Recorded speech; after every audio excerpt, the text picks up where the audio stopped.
อะไรบ่ยังไงรถผมหัวใช่ไหมขนาดบุญอย่างไรอีก300 เมตร4 เมตรเป็นรถอยู่ข้างหน้าเด้อโอเคเข้าใจหลายๆ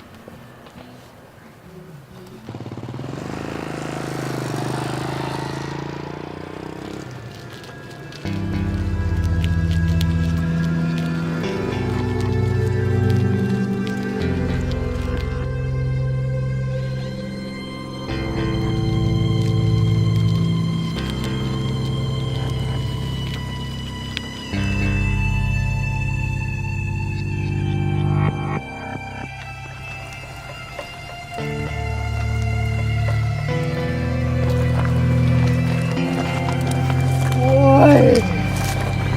กูหนาวมึงมาเลย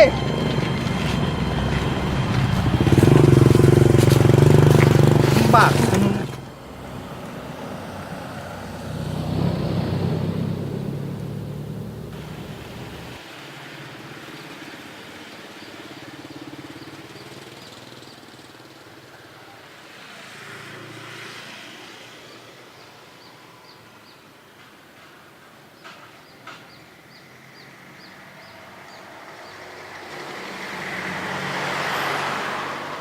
หอมไม่หอมมานี่ลูก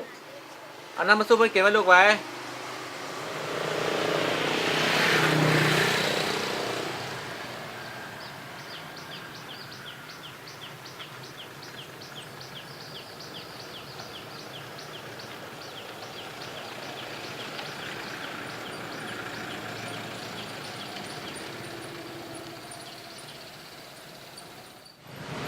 น้องยางนี่มันจอดบ่ได้เด้อมันเทียบเด็กตะปู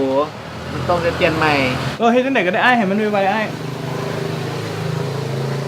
โดย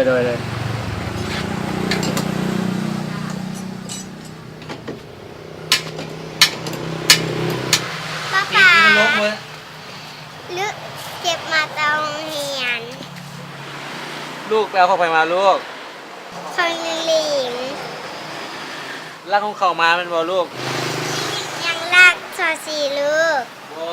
ต้องเอาไม่ต้องมาเด้อเอาของคนอื่นมันเป็นของตัวเองบ่ดีลูกเข้าใจบ่มันบาปได้ตกนรกได้ลูกมื้ออื่นน่ะไปส่งในลิงคืนซะเข้าใจบ่ได้แล้วน้อง ก็ได้อ้าย เปลี่ยนยางกับเปลี่ยนเบรกพอดี50,000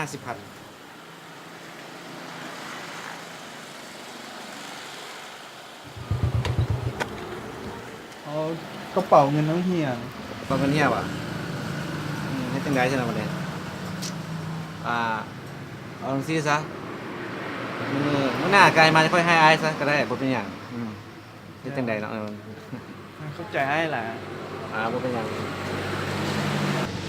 เข้าใจได้ บ่เป็นหยังเนาะโชคดีเด้อ ครับ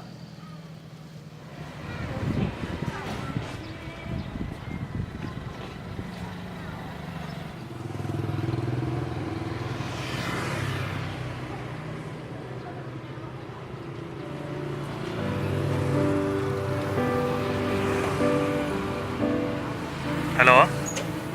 ฝากบอกเจ้าของรถ1224มาเอารถเราอยู่ห้านแก้วน้ำเพชรหน่อยเด้อ